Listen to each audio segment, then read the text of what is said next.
Hello C A final student. Today I am going to record audit of bank chapter. तो आज अपन पढ़ेंगे audit of bank, है ना। तो ये सबसे टफ चैप्टर है, लेकिन आज हम इसे बहुत सिंप्लीफाई करके पढ़ेंगे।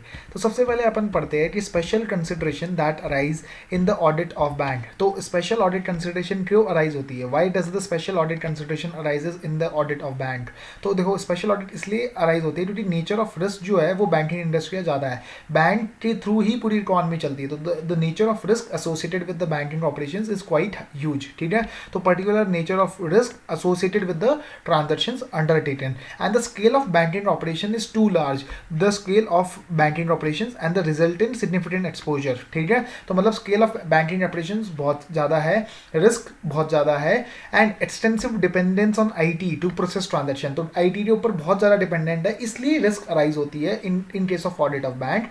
या और चौथा पॉइंट है कि various statutory and legal requirements are there that the banks need to comply with, like CRR, SLR। ठीक है, तो इस वजह से भी इनके केस में मतलब स्पेशल ऑडिट कंसिडरेशन चाहिए हमें। मतलब स्पेशल ऑडिट किस लिए, स्पेशल ऑडिट कंसिडरेशन हमें क्यों देना है? क्योंकि देखो, रिस्क ज़्यादा है, बैंकिंग ऑपरेशंस का स्केल्स बहुत ज़्यादा है, आईटी के ऊपर बहुत ज़्यादा डिपेंडेंट है, statutory and legal regulatory requirement को उसकी मतलब बहुत ज़्यादा कंप्लायंसेस करने पड़ते हैं। ठीक है, और पांचवा पॉइंट है कि भाई देखो, हर रोज़ नया बैंकिंग प्रोडक्ट डेवलप होता है, लेकिन उसकी अकाउंटिंग प्रैक्टिसेस डेवलप नहीं हो पाती। मान लो कि जब क्रेडिट कार्ड आया था तो उसकी अकाउंटिंग नहीं पता थी, तो मतलब हर रोज़ नए बैंकिंग प्रोडक्ट्स मतलब डेवलप होते हैं।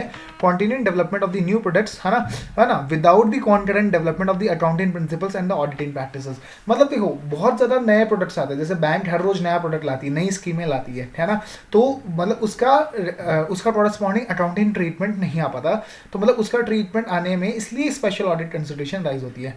तो nature of risk, scale of the banking operations, extensive dependence on IT, statutory and legal requirement and continuing development of the new products and services। अब अपन चलते हैं लीगल फ्रेमवर्क जो कि गवर्न करता है बैंकिंग कंपनीज। तो सबसे पहले banking regulation act, RBI act 1934, companies act, है ना। और अपन चलते हैं RRB act 1976, IT act, PMLA, SARFAESI, ये हमारे चैप्टर्स में है ही है, हमारे सिलेबस में है ही है। Payment and settlements act 2007। तो आप basically banking regulation, RBI, PMLA, SARFAESI, RRB act, companies act, ये तो आप 6 एक्ट आप आराम से याद कर सकते हो। IT एक्ट, ठीक है, 2000 वाला भी आप लर्न कर सकते हो। तो आप ये सारी एक्ट लर्न करने की कोशिश करना, ठीक है। अब अपन चलते हैं third schedule to the act में formats of the balance sheet and profit and loss दे रखे हैं। तो फॉर्म ए है वो है बैलेंस शीट के लिए, फॉर्म बी जो है वो प्रॉफिट एंड लॉस के लिए है। तो हमारा बेसिकली ये है, मतलब फंडा क्या है कि थर्ड शेड्यूल में हमारे फॉर्मेट्स दे रखे हैं of the balance sheet and profit and loss. Section 30 क्या बोलता है? सेक्शन 30 ये बोलता है कि बैंकिंग कंपनी के ऑडिटर वही बंदा हो सकता है जो कि क्वालिफाइड है for appointment as an auditor of a company. तो सब सेक्शन 30 बोलता है, सेक्शन 30 बोलता है ना, that the balance sheet and the profit and loss account should be audited by a person duly qualified under any law for the time being in force to be an auditor of the company। जो बंदा auditor of company बन सकता है वही बंदा banking company का auditor बनता है, ठीक है। तो नॉर्मली बैंकिंग कंपनी के केस में 4 जॉइंट ऑडिटर्स अपॉइंट होते हैं as the central statutory auditor, ये यहाँ पे लिखा है ना। तो मोस्ट बैंक, है ना, अपॉइंट 4 और more firms of CAs to act as jointly as the statutory central auditors. तो मतलब नॉर्मली 4 बंदों को अपॉइंटमेंट किया जाता है, ठीक है। तो अब अपॉइंटमेंट लेटर में क्या क्या दिया जाता है? अब ऑब्वियस ही बात है, पीरियड ऑफ अपॉइंटमेंट दिया जाएगा, साथ साथ में अदर सेंट्रल ऑडिटर्स का पर्टिकुलर दिया जाएगा, है ना, और प्रीवियस ऑडिटर्स के बारे में भी बताया जाएगा, ठीक है। फिर हमें ये बताया जाएगा कि आपको ये लेटर एक्सेप्ट करना है तो आपको क्या क्या प्रोसीजर फॉलो करना है। तो procedure requirement to be complied with in accepting the assignment. और हमारे बीच में जो ये जो 4 force central statutory auditors appoint कर सकता है, तो बेसिकली ऑब्वियसली बात है इनके बीच में डिवीजन ऑफ वर्क बनेगा एज पर SA 299।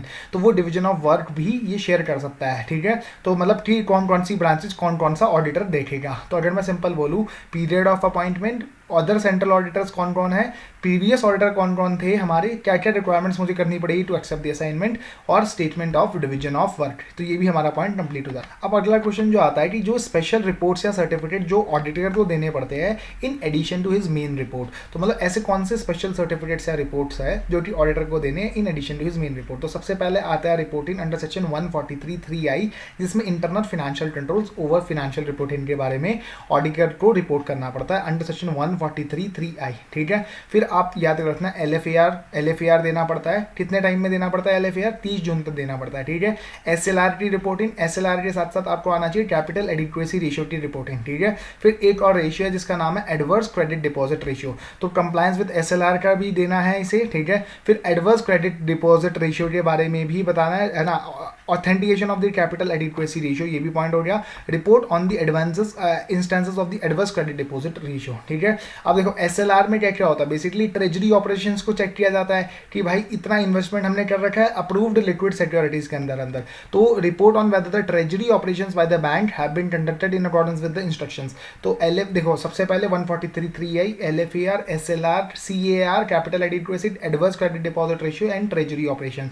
फिर मैं क्या करता हूँ, बैंक्स का मेजर काम होता है इन्वेस्टमेंट का, तो क्या reconciliation of securities both on its own account, investment अपने अकाउंट पे भी करता है बैंक और अपनी पोर्टफोलियो मैनेजमेंट सर्विसेज भी देता है। लेट्स सपोज मतलब अपने क्लाइंट्स के अकाउंट पे भी करता है, तो हमें दोनों का रिकंसिलिएशन करना है, ठीक है। इन्वेस्टमेंट्स टैली हो रही है तो reconciliation of the securities both on its own account as well as the portfolio management services, जिसमें हम क्लाइंट्स के बिहाफ पे इन्वेस्टमेंट करते हैं। क्या हमने IRAC नॉर्म्स का कंप्लायंस किया है ना। क्या हमने अगर कोई सीरियस इरेगुलरिटी ऑब्जर्व हुई है एज पर सेक्शन 143(12), ठीक है ना। और हमने क्या मतलब report on the status of the compliance by the bank with regard to the implementation of the recommendation of the Ghosh committee and the Jilani committee. जो घोष कमेटी थी वो किसके लिए थी, फ्रॉड एंड माल प्रैक्टिसेस के साथ, है ना। और जो जिलानी कमेटी थी वो इंटरनल कंट्रोल एंड इंस्पेक्शन या क्रेडिट सिस्टम के लिए थी। मतलब देखो FG है ना, तो FG मतलब G के बाद F आता है तो GF, ठीक है। तो मतलब फ्रॉड के ऊपर घोष कमेटी थी, वो फ्रॉड के ऊपर थी। जिलानी कमेटी जो थी वो इंटरनल कंट्रोल्स के ऊपर थी, है ना। तो ये सारे पॉइंट हो गए। सर्टिफिकेट ऑन कॉर्पोरेट गवर्नेंस भी देना होता है, जो कि हमने प्रीवियस चैप्टर जो हमने पढ़ा था उसके अंदर, ठीक है। या फिर certificate on claim of various interest subsidies and interest subvention. Subsidies and interest subvention मतलब इंटरेस्ट मतलब कई जगह ना कुछ सेक्टर्स में इंटरेस्ट रेट कम लगते हैं। मतलब जैसे मान लो RBI ने ऐसी पॉलिसी बना रखी है कि भाई अगर मान लो नॉर्मल 9% इंटरेस्ट रेट है ना, तो हम 8% ही लेंगे। तो क्या वो उन प्रॉपर स्कीम्स का कंप्लायंस किया गया है या नहीं किया गया। तो अगर मैं रिवाइज करूँ 143(3)(i), LFAR, SLR, CAR, adverse credit deposit ratio, treasury operations, investments की रिकंसिलिएशन, घोष या जिलानी कमेटी, है ना, कॉर्पोरेट गवर्नेंस और सर्टिफिकेट ऑन ये हमारा क्या बोलते हैं इंटरेस्ट सब्सिडीज एंड सबवेंशन। तो ये सब आप लर्न कर सकते हो, है ना। ऑब्वियसली बात है बैंकिंग कंपनी के केस में, अब देखो अब अपन पढ़ रहे अपॉइंटमेंट कैसे होगा। तो बैंकिंग कंपनी के केस में ऑब्वियसली बात है अपॉइंटमेंट कौन कहाँ पे होगा, AGM में होगा, है ना। नेशनलाइज बैंक के केस में कौन होगा, नेशनलाइज बैंक के थ्रू नेशनलाइज बैंक के केस में BOD अपॉइंटमेंट करेगा, है ना। तो नेशनलाइज बैंक के केस में is to be appointed by the concern bank through its board of directors. लेकिन दोनों ही केस में जहां पे या तो शेयर होल्डर्स अपॉइंट कर रहे हैं या फिर नेशनलाइज बैंक में BOD अपॉइंट कर रहा है, दोनों ही केस में RBI की अप्रूवल चाहिएगी। In either case the approval of the RBI is required. मतलब बैंकिंग कंपनी के केस में कौन हो गया हमारा शेयर होल्डर्स, और हमारा नेशनलाइज बैंक के केस में BOD। दोनों ही केस में RBI की अप्रूवल तो चाहिए या चाहिएगी, ठीक है। स्टेट बैंक ऑफ इंडिया के केस में CNAG अपॉइंटमेंट कर सकता है in consultation with the central government. और RRBs के केस में वो बैंक खुद ही अपॉइंट कर सकता है in consultation with the approval of the central government, है ना। तो RRB will are to be appointed by the concerned bank, मतलब RRB खुद ही अपॉइंट करेगा with the approval of the central government, ठीक है। तो अगर मैं रिवाइज कराऊं, अगर बैंकिंग कंपनी के केस में शेयर होल्डर, ठीक है, और नेशनलाइज बैंक के केस में BOD, इन दोनों ही केस में RBI की अप्रूवल चाहिए। SBI के केस में CNAG in consultation with CG, और RRB के केस में वो खुद ही बैंक करेगा with the approval of central government. अब अपन को करना audit of the banking company. तो ऑडिट ऑफ बैंकिंग कंपनी में सबसे पहले 5 स्टेप है। सबसे पहले इनिशियल कंसिडरेशंस, फिर हम अंडरस्टैंड करते हैं, फिर हम क्या करते हैं रिस्क को असेस करते हैं, फिर हम एग्जीक्यूशन करते हैं of the plan audit procedures, ठीक है, और फिर हम रिपोर्टिंग करते हैं। तो सबसे पहले इनिशियल कंसिडरेशंस, फिर हम अंडरस्टैंड करते हैं, फिर हम रिस्क असेस करते हैं, फिर हम एग्जीक्यूशन करते हैं एंड रिपोर्टिंग करते हैं। अब अपन समझते हैं इनिशियल कंसिडरेशन। तो सबसे पहले आपके पास कोई क्लाइंट आया, तो क्लाइंट आने से पहले ही आप क्या करोगे, प्रीवियस ऑडिटर से कम्युनिकेशन करोगे। तो communication with the previous auditor, फिर आप ये डिसाइड करोगे कि क्या आपको ये असाइनमेंट एक्सेप्ट या कंटिन्यू करना चाहिए या नहीं करना चाहिए। तो फिर नेक्स्ट स्टेप आती है एक्सेप्टेंस एंड कॉन्टिन्यूएंस, ठीक है। फिर हम क्या करेंगे, अपने ऑडिट एंगेजमेंट के टर्म्स को डिसाइड करेंगे। तो terms of the audit engagement को हम एस्टैब्लिश करेंगे, ठीक है। फिर हम क्या करेंगे, प्लानिंग करेंगे ऑडिट को परफॉर्म करने के लिए। इसके लिए हम एंगेजमेंट टीम भी डिसाइड करेंगे। तो सबसे पहले क्या हुआ, प्रीवियस ऑडिटर के साथ communication, acceptance and continuous, terms of the audit engagement, planning and establishment of the engagement team. ये हमारी इनिशियल कंसिडरेशन है। साथ साथ में एक 2 पॉइंट स्पेशल जो आते हैं बैंकिंग कंपनी के केस में, वो आता है declaration of indebtedness and internal assignment in the bank by the statutory auditor. इसका क्या मतलब है, डिक्लेरेशन ऑफ इंडेक्टनेस, इसमें ऑडिटर ये बोलेगा कि मैं, ठीक है, मेरी फर्म है ना, वो रिटर्न कंफर्मेशन देगा कि कोई भी क्रेडिट फैसिलिटी जो कि उसने या उसकी फर्म ने या उसके कोई पार्टनर ने या उसके कोई स्टाफ ने या फैमिली मेंबर्स ने किसी और बैंक से ले रखी है, वो एनपीए नहीं है, avail from any other bank, ठीक है, हैव नॉट बिकम एनपीए। तो वो ये बोलेगा कि मेरी फर्म की, पार्टनर की, फैमिली मेंबर की, स्टाफ की कोई भी क्रेडिट फैसिलिटी जो किसी और बैंक से ले रखी है वो एनपीए नहीं है। तो डिक्लेरेशन ऑफ इंडेक्टनेस। और इंटरनल असाइनमेंट क्या बोलता है, मतलब इंटरनल असाइनमेंट का फंडा क्या है कि अगर मान लो अगर मैं किसी साल में बैंक का स्टैट्यूटरी ऑडिटर बन रहा हूँ, तो उस साल में मुझे उसको कोई और दूसरा काम नहीं करना है। The RBI decided that the audit firm should not undertake statutory audit while they are associated with the internal assignment in the bank during the same year। अगर मैं internal assignments में associated था during the same year, तो I cannot undertake statutory audit। तो ये 2 special point हुए। तो सबसे पहले हमारे पास क्लाइंट आया, तो communication with the previous auditor, acceptance and continuous, terms of the audit engagement, planning and team बनाई हमने अपनी। फिर 2 point, declaration of indebtedness and internal assignments in the bank, ठीक है, ड्यूरिंग द सेम ईयर। ये हमारा पॉइंट हो जाएगा। फिर हम अंडरस्टैंडिंग किसके लेंगे, अंडरस्टैंडिंग बैंक की लेंगे और उसके इंटरनल कंट्रोल की लेंगे, है ना। तो bank and it's environment including internal control.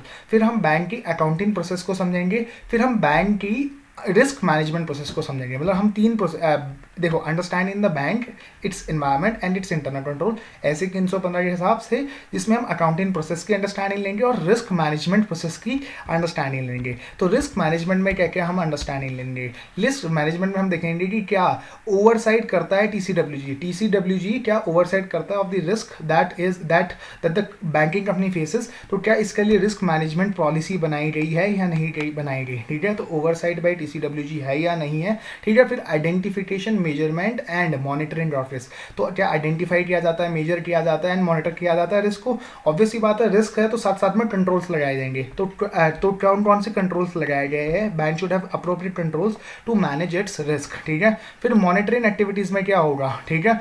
तो मतलब बेसिकली क्या रिस्क एंड कंट्रोल्स, क्या रिस्क अब मैनेज हो पा रही है या नहीं हो पा रही, ठीक है। तो मॉनिटर में हम देखेंगे कि क्या जो कंट्रोल्स है क्या वो इफेक्टिवली इस रिस्क को मैनेज कर पा रहे हैं या नहीं कर पा रहे। और हमें लास्ट में चाहिए रिलायबल इन्फॉर्मेशन सिस्टम। तो हमारे पास ऐसे इन्फॉर्मेशन सिस्टम हो जो हमें टाइमली बेसिस पे रिपोर्टिंग दे। तो अगर मैं रिवाइज कराऊँ, हमें बैंक की अंडरस्टैंडिंग लेनी है, इंटरनल कंट्रोल की अंडरस्टैंडिंग लेनी है, उसके एनवायरमेंट की अंडरस्टैंडिंग लेनी है, हमें बैंक के अकाउंटिंग प्रोसेसेस की अंडरस्टैंडिंग लेनी है, रिस्क मैनेजमेंट प्रोसेस की अंडरस्टैंडिंग लेनी है, जिसमें हमें ये देखना है कि क्या टीसीडब्ल्यूजी ओवरसाइट करता है of the risk management policy, क्या अप्रूव्ड रिस्क मैनेजमेंट पॉलिसी है। फिर हमें देखना है identification, measurement and monitoring of risk. फिर हम देखेंगे कंट्रोल एक्टिविटीज। फिर हम देखेंगे कि क्या रिस्क और कंट्रोल, मतलब क्या कंट्रोल रिस्क को मिटिगेट कर पा रहा है, तो इसके लिए हम मॉनिटर करेंगे। And we should have a reliable information system जो कि ये सब चीज़ों को बता सके। तो ये भी अपना पॉइंट कवर हो जाता है।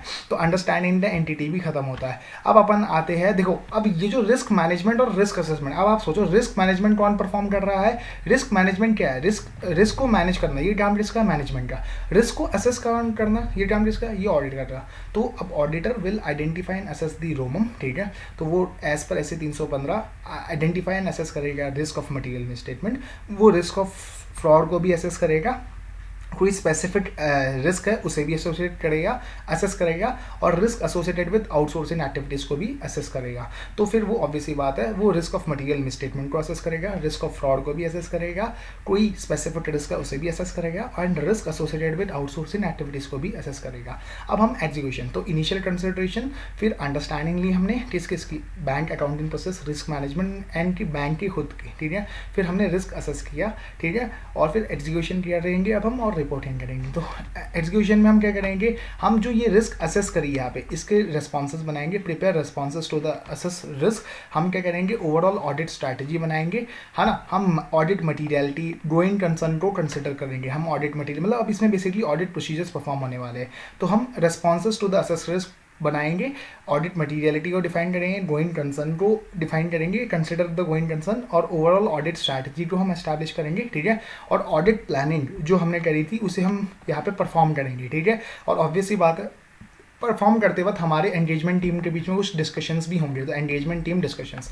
फिर हम क्या करेंगे, रिपोर्ट दे देंगे, तो इंडिपेंडेंट ऑडिटर्स रिपोर्ट देंगे, साथ साथ में बैंकिंग कंपनीज में LFAR भी आता है, और कोई एनी अदर मैटर के ऊपर भी बैंक या रेगुलेटर मतलब RBI को कोई रिपोर्ट देनी पड़ सकती है। तो LFAR एक एडिशनल रिपोर्ट होंगे, साथ साथ में बैंक, रेगुलेटर या गवर्नमेंट को भी देना पड़ सकता है। तो initial consideration, understanding, risk assessment, performance means execution and reporting, ये 5 स्टेप है जो हमने लर्न किए। तो ये भी अब हमारा डन हो जाता है। अब अपन चलते हैं नेक्स्ट स्टेप की ओर। अब अपन को समझना IT इन्वायरमेंट में special consideration in case of audit of bank.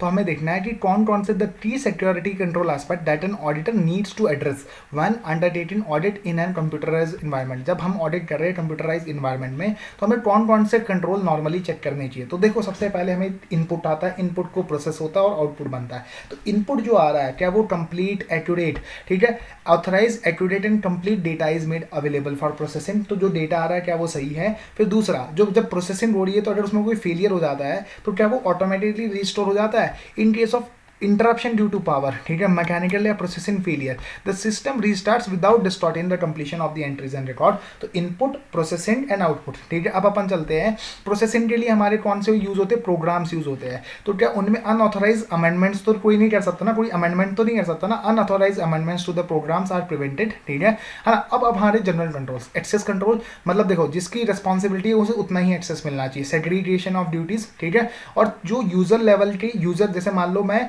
मतलब स्टार्टिंग यूजर लेवल वाला हूं, तो मुझे एडवांस फीचर्स नहीं मिलने चाहिए। तो अगर मेरा यूजर लेवल चेंज हो रहा है तो उसको प्रॉपर्ली ऑथेंटिकेट किया जाना चाहिए। Changes made in the parameters और the user level are authenticated. तो अगर मैं सिंपल बोलूँ, जो डेटा आ रहा है वो सही है, प्रोसेसिंग अगर गलत फेल हो रही है तो वो रीस्टार्ट होती है ना, restart without distorting the completion of the entries and record, मतलब पुरानी एंट्रीज को इफेक्ट नहीं पड़ता है, प्रोग्राम्स को अनऑथराइज अमेंडमेंट्स नहीं हो रही है उसमें, access control, segregation of duties, ये हमारे जनरल कंट्रोल्स हो जाते हैं। फिर हमें देखना है कि सारे जो मॉड्यूल्स है वो इंप्लीमेंट हुए हैं या नहीं हुए। जैसे SAP में HR मॉड्यूल भी है, तो क्या HR मॉड्यूल इंप्लीमेंट हुआ है या नहीं हुआ है, ठीक है। फिर हमें देखना है कि एक्सेप्शनल ट्रांजैक्शन की जो रिपोर्ट निकलती है उसे कौन वेरीफाई करता है, ऑथराइज्ड एंड वेरीफाइड, कौन ऑथराइज करता है और कौन वेरीफाई किया जाता है, मतलब एक्सेप्शनल ट्रांजैक्शन रिपोर्ट, इनको हमें चेक करना है, ठीक है। हमें देखना है कि GL का बैलेंस, GL का मतलब जितने भी मतलब जनरल लेजर का जो बैलेंस है वो सब्सिडरी बुक से मैच होता हो, ठीक है।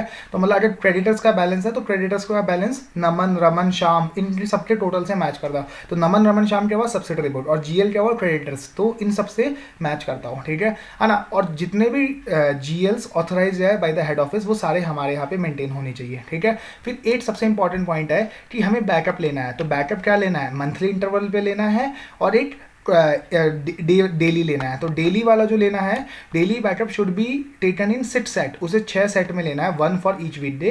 एंड जो मंथली बैकअप लेना है उसे 12 सेट में लेना है ना। और बैकअप मीडिया को हमें फायर प्रूफ कैबिनेट में स्टोर करना है और हमारे पास एंटीवायरस सॉफ्टवेयर भी होना चाहिए। तो अगर मैं रिवाइज कराऊँ तो इनपुट सही से होना चाहिए, प्रोसेसिंग अगर में कोई फेलियर हो रहा है तो उससे रिकॉर्डेड जर्नल एंट्रीज को इफेक्ट नहीं पड़ना चाहिए, ठीक है। Access control, segregation of duties हो गया हमारा, amendments to program is prevented, है ना। Amendments to the program, user level parameters में अगर कोई चेंज हो रहा है तो वो ऑथेंटिकेटेड होना चाहिए, बैकअप्स लिए जाने चाहिए, एंटीवायरस सॉफ्टवेयर, है ना। और ये सब पॉइंट हमारे लर्न हो जाने चाहिए अपन को, ठीक है। ये अपना डन हो गया, है ना। अब अपन चलते स्ट्रेस टेस्टिंग। ये स्ट्रेस टेस्टिंग का जो मतलब क्या है, देखो RBI ने सारे कमर्शियल बैंक के लिए, ठीक है, तो RBI ने बोला है that all commercial bank shall put in place a board approved stress testing framework, ठीक है। तो बोर्ड अप्रूव करेगा एक stress testing framework. Stress test क्या होता है, स्ट्रेस टेस्ट में हम ये चेक करते हैं कि क्या बैंक के पास इतना एनफ कैपिटल है कि वो अगर कोई इकोनॉमिक कंडीशन में कोई दिक्कत आ जाए to survive plausible adverse economic condition, तो वो क्या वो सर्वाइव,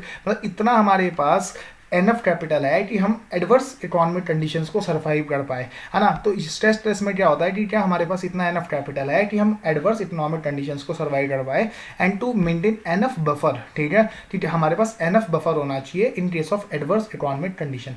अब अपन चलते Basel 3 framework. Basel 3 framework basically capital adequacy requirement के लिए आया था, है ना। तो Basel capital adequacy norms are meant for the protection of depositors and the shareholders. ये डिपॉजिटर्स एंड शेयर होल्डर्स की प्रोटेक्शन के लिए मेजर लाया गया था, डिपॉजिटर्स, ठीक, इतना कैपिटल रहे ताकि उनके डिपॉजिट्स रीपे हो जाए और शेयर होल्डर्स का पैसा सिक्योर रहे, ठीक है ना। तो ये basically depositors and share holders की सिक्योरिटी के लिए लाया गया था, है ना। अब इसमें तीन चीज़ें हैं, हम it is global regulatory standard, ये पूरे संसार में चलता है बेसल 3 फ्रेमवर्क, ठीक है, on capital adequacy of bank, stress testing में हमने क्या पढ़ा था कि बैंक के पास इतना एनफ कैपिटल होना चाहिए कि वो एडवर्स इकोनॉमिक कंडीशंस को सर्वाइव कर सके, ठीक है, as well as market liquidity risk. इसमें जैसे अभी हम कोविड का एग्जांपल ले सकते हैं, मार्केट में लिक्विडिटी नहीं है, तो देखो तीन चीजें एड्रेस करता है, capital adequacy, stress testing and market liquidity risk, ठीक है ना। It is a global regulatory standard on capital adequacy, stress testing as well as market liquidity risk, है ना।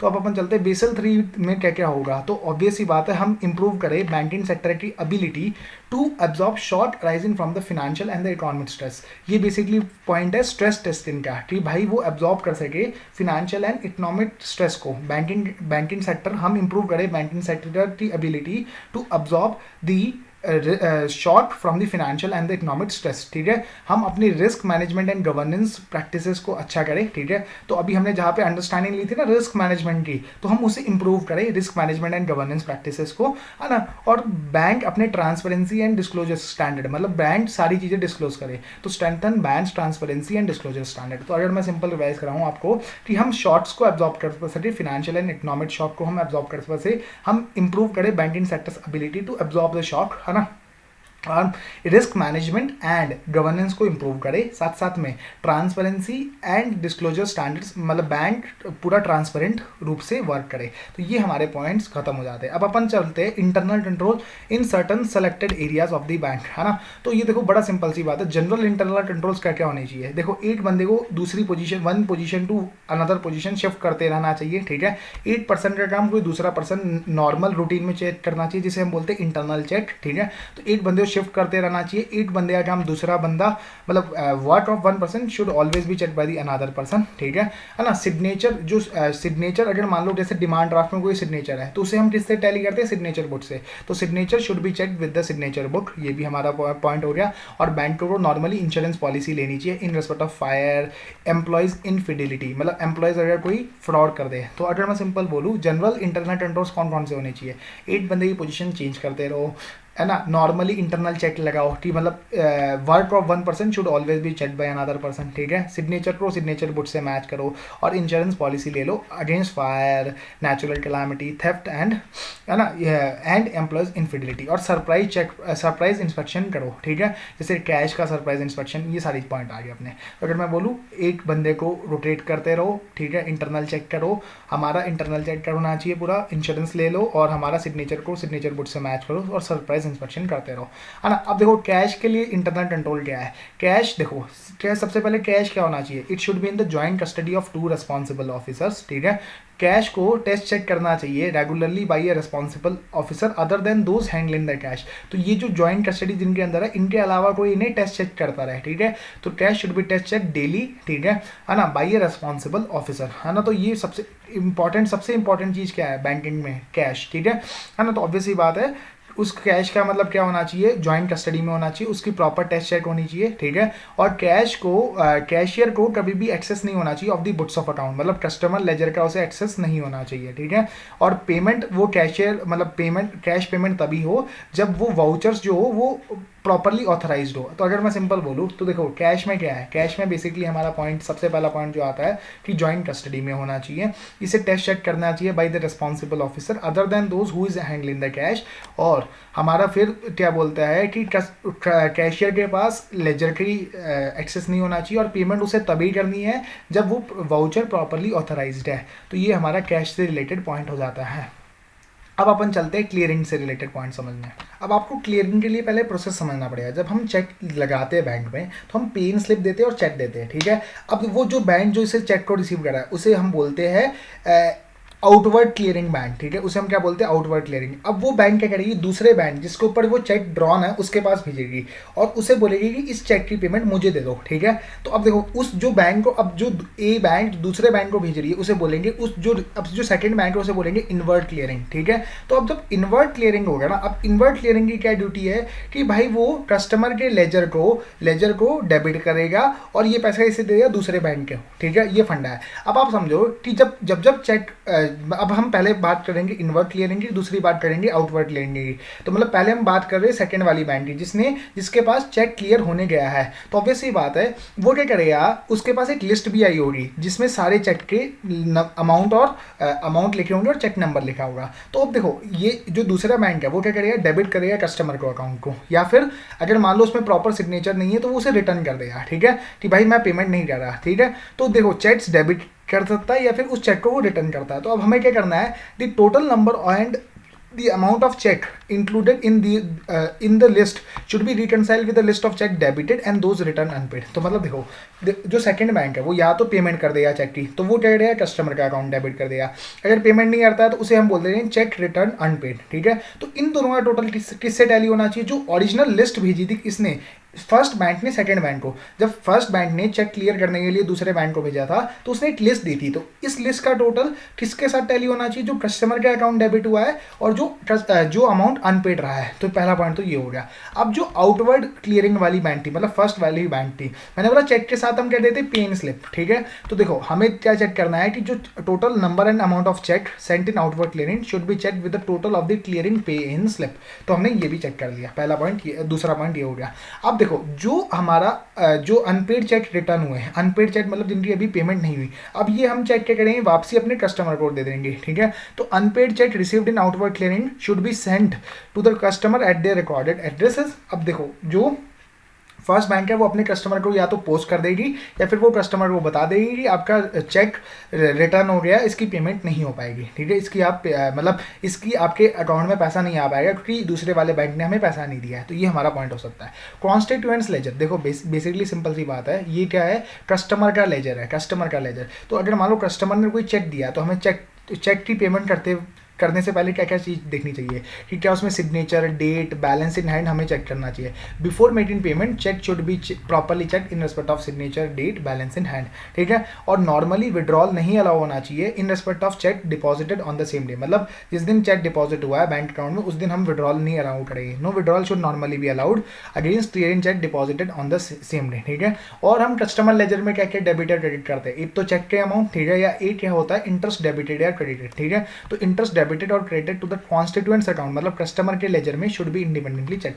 तो अगर मैं बोलूँ तो चेक का पहला पॉइंट हो गया, दूसरा इंटरेस्ट का पॉइंट हो गया। देखो बिल्स फॉर कलेक्शन क्या है, बिल्स फॉर कलेक्शन बेसिकली बैंकों को जैसे मान लो बैंक का मैं कस्टमर हूँ, ठीक है, मैंने कोई सेल करी, मैंने अब मेरे डेटर से पैसा लेना है, मैंने बोला बैंक जी प्लीज़ मेरी हेल्प करो ना, आप उस डेटर से पैसा कलेक्ट कर दे, मुझे दे दो। तो देखो अभी जो बैंक का काम है ना, ये ऑफ बैलेंस शीट आइटम है, ठीक है, ये ऑफ बैलेंस शीट आइटम है और बैंक को सिर्फ वो पैसा कलेक्ट करेगी और मुझे दे देगी, ठीक है। तो बड़ी सिंपल सी बात है कि भाई अब हमारा मतलब ये ऑब्वियस सी बात है, ये मेरे बिहाफ पे पैसा कलेक्ट करिए, तो ऑब्वियस सी बात है मेरे से थोड़ी चार्जेस लेंगे। तो बस ये अब हमें इसके इंटरनल कंट्रोल्स को समझना है। तो ऑब्वियस सी बात है जब बैंक को मैंने बोला होगा कि बैंक जी मेरे बिहाफ पे आप पैसा कलेक्ट कर लीजिए, तो ऑब्वियस सी बात है मैंने ना डॉक्यूमेंट्स दिए होंगे जैसे सेल बिल, ठीक है।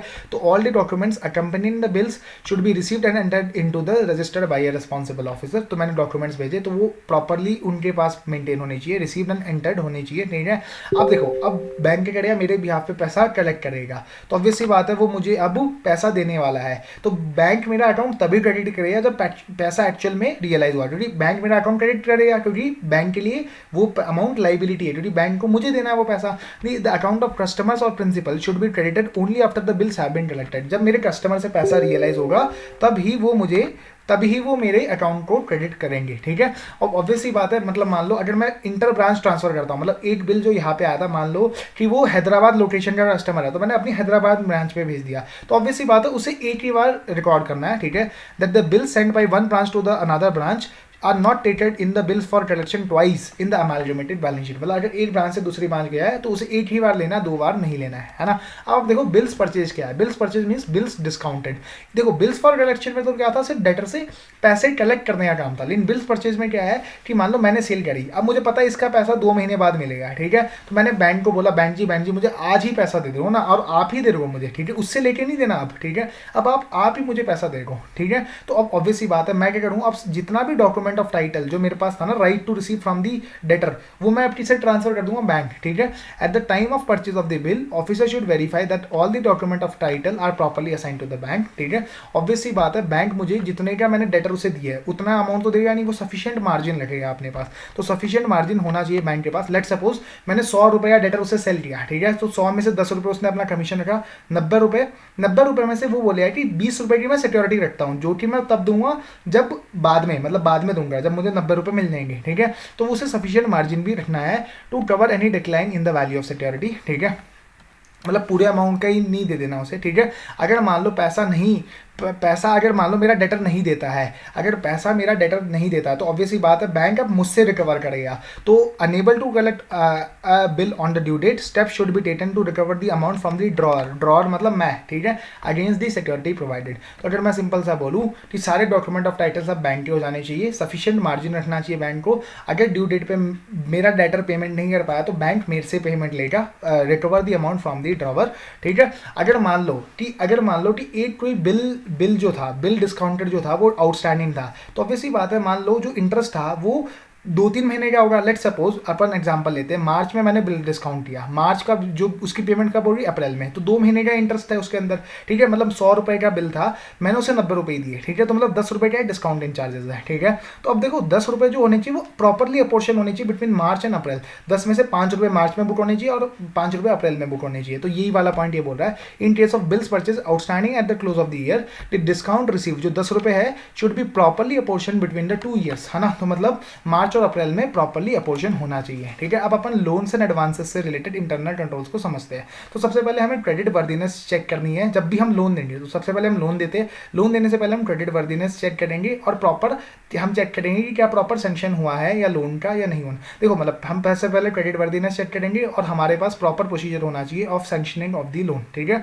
अब देखो लोन दे रहा हूँ तो ऑब्वियसली बात है मैं डॉक्यूमेंट्स बनाऊंगा, जैसे एग्रीमेंट बनाऊंगा, ठीक है। तो necessary documents example agreement should be executed. अब देखो मैंने लोन दिया तो वो मुझे क्या देगा, सिक्योरिटी देगा। तो उस सिक्योरिटी के अगेंस्ट मुझे सफिशिएंट मार्जिन रखना है, ठीक है ना। और जो सिक्योरिटी मुझे रिसीव हुई उसे ज्वाइंट कस्टडी में रखना है ऑफ 2 सच ऑफिसर। देखो मैंने लोन दिया, लोन देने से पहले मुझे क्रेडिट वर्दीनेस और उसको प्रॉपरली सैंक्शन कराना है, ठीक है। फिर मुझे क्या करना है, प्रॉपर एग्रीमेंट्स भी एग्जीक्यूट करने हैं, फिर सफिशिएंट मार्जिन रखना है।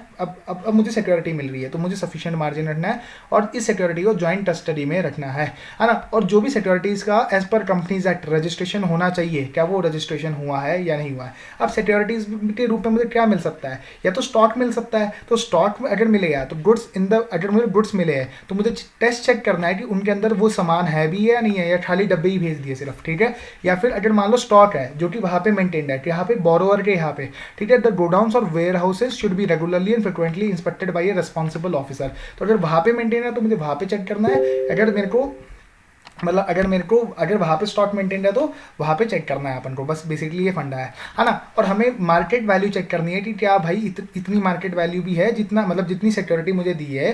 मतलब मान लो लेट सपोज 100 रुपया मैंने लोन दिया तो मेरे पास इतना मार्केट वैल्यू ऑफ गुड्स होनी चाहिए कि मैं 100 रुपया लोन रिकवर कर पाऊँ। मतलब मार्केट वैल्यू ऑफ गुड्स का मतलब क्या हुआ, सिक्योरिटी, इतनी सिक्योरिटी होनी चाहिए। मतलब हमें मार्केट वैल्यू देखनी है उसकी, ना कि हमें इनवॉइस वैल्यू, है ना। तो market value of the goods should be check by the officers in addition to the invoice value. मतलब इन एडिशन टू द, मतलब अगर मान लो वो 50 रुपये का इन्वॉइस है तो हमें ये नहीं मानना कि उसकी 50 रुपये वैल्यू होगी, क्या पता उसकी वैल्यू डिक्लाइन हो रही हो। तो हमें देखना है कि क्या सफिशिएंट सिक्योरिटी है या नहीं है। अगर मान लो सिक्योरिटी की वैल्यू ऊपर नीचे होती है तो हमें ड्रॉइंग पावर को भी अकॉर्डिंगली एडजस्ट करना है, ठीक है। और हमें अकाउंट्स को लिमिट में with in the DP drawing power और सैंक्शन लिमिट दोनों के अंदर रखना है। तो मतलब देखो नॉर्मली बंदा इतना विड्रॉ कर सकता है, ड्राइंग पावर और sanction limit which ever is lower, ठीक है। तो all account should be kept with in both the drawing power and the sanction limit, ठीक है। और हम टेम्पररी लिमिट्स भी दे सकते हैं जो कि होगा 20% ऑफ द एग्जिस्टिंग लिमिट, है ना। मतलब जो एग्जिस्टिंग लिमिट है उसका हम 20% एडिशनल लिमिट दे सकते हैं एंड फॉर 90 डेज ही दे सकते हैं। तो अगर मैं आपको सिंपल बोलूँ, लोन दूंगा सिक्योरिटी लूंगा, ठीक है। लोन देते वक्त क्रेडिट वर्दीनेस, प्रॉपर एग्रीमेंट्स बनाऊंगा, सिक्योरिटी लूंगा तो सफिशिएंट मार्जिन रखूंगा, है ना, और 2 ज्वाइंट कस्टडी में रहेगी वो, है ना, ज्वाइंट कस्टडी में, और जो जिनका चार्ज होना चाहिए था वो चार्ज होनी चाहिए। पोजेशन अगर मेरे पास है तो मैं टेस्ट चेक करूंगा, अगर गोडाउन पे है तो मैं वहां पे जाके चेक कर दूंगा, ठीक है। मार्केट वैल्यू देखनी है in addition to the invoice value, ठीक है। अगर इंक्रीज डिक्रीज हो रहा है तो हमें डीपी को अकॉर्डिंगली एडजस्ट करना है ना। और अकाउंट्स का जो बैलेंस होना चाहिए वो डीपी और सैंक्शन लिमिट उन दोनों के अंदर अंदर होना चाहिए, ठीक है। एडिशनल टेम्पररी लिमिट भी मिल सकती है 20% of the existing limit and for 90 days, ठीक है। अपना ये भी पॉइंट हो जाता है। और हर अकाउंट का ऑपरेशन हमें साल में एक बार चेक करना ही करना है। The operation in each account should be reviewed at least once in every year, ठीक है।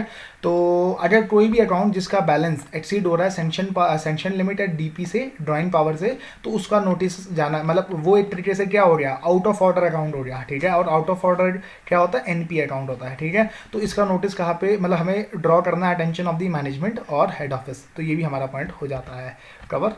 अब अपन चलते हैं डिमांड ड्राफ्ट्स के ऊपर।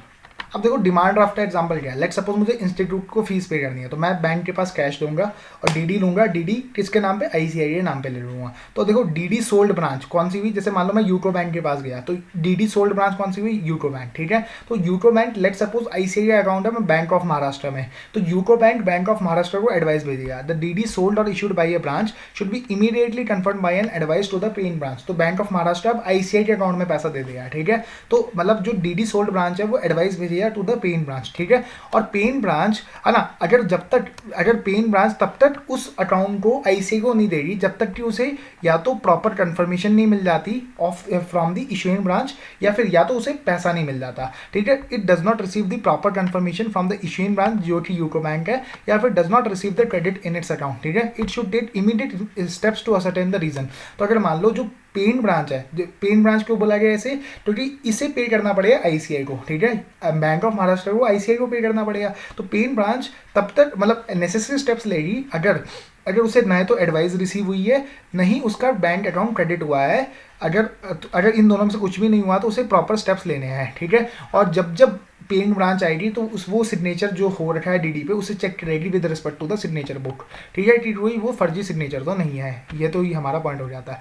अब देखो इंटर ब्रांच अकाउंट में क्या है ना, तो इंटर ब्रांच अकाउंट को एक ब्रांच दूसरे ब्रांच को क्या भेजती है, एडवाइजेस भेजती है। तो account should be adjusted only on the basis of advises and not on the basis of entries found in the statement of account, ठीक है। मतलब देखो एडवाइस भेजी जाएगी कि ये एंट्रीज आपको पास करनी है, तो उसके बेसिस पे ही मैं एंट्रीज डालूंगा, not on the basis of statement of account. जिसमें मान लो एक ब्रांच ने दूसरे ब्रांच का जीएल भेज दिया, जनरल लेजर भेज दिया, तो उसके बेसिस पे एंट्री नहीं करनी है आपको, एडवाइजेस के बेसिस पे। एडवाइजेस के बेसिस पे मतलब एडवाइजेस के नीचे सपोर्टिंग लगा होगा कि भाई ये मैं आपको अगर डेबिट कर रहा हूँ या क्रेडिट कर रहा हूँ तो इसका रीजन क्या है, ठीक है। स्टेटमेंट में तो रियलिटी सिर्फ जर्नल एंट्रीज होगी, तो उसके बेसिस पे नहीं, ठीक है। तो अगर देखो प्रॉम्प्ट एक्शन लेना पड़ेगा अगर कोई बहुत पुरानी एंट्री बची है, ठीक है ना। If the entries are not responded to by any branch, अगर वो मतलब मिसमैच आ रहा है ब्रांच के बैलेंस में तो प्रॉम्प्ट एक्शन लेना पड़ेगा, ठीक है। ये फंडा है। अब देखो क्रेडिट कार्ड ऑपरेशन में सबसे पहला फंडा क्या है, सबसे पहले कोई बंदा एप्लीकेशन लेके आता है तो उस एप्लीकेशन की इफेक्टिव स्क्रीनिंग होनी चाहिए, फिर हम उसे क्या करते हैं, इशू कर देते हैं। तो प्रॉपर कंट्रोल होना चाहिए over the storage and issue of card, ठीक है। अब वो बंदा उसे ले जाके मर्चेंट के पास ले जाता है और उसे स्वाइप कराता है। तो मर्चेंट जब भी पेमेंट करे, मतलब मर्चेंट तब भी उस कार्ड को स्वाइप करे तो उसे पता चल जाना चाहिए, ठीक है, कि अनयूटिलाइज लिमिट क्या है कार्ड होल्डर की। अगर वो जो अमाउंट विड्रॉ कर रहा है, मतलब अमाउंट जिसके लिए वो पेमेंट कर रहा है, अगर वो बहुत ज़्यादा है, in case the amount to be settle exceeds a specified percentage of the total limit. तो देखो सबसे पहले हमने क्या किया, एप्लीकेशन आई, हमने उसे स्कैन किया, उसे कार्ड इशू किया, अब वो कार्ड ले जाके मर्चेंट के पास ले गया, तो मर्चेंट जब स्वाइप कर रहा है तो वो अनयूटिलाइज लिमिट को चेक कर पाए, ठीक है।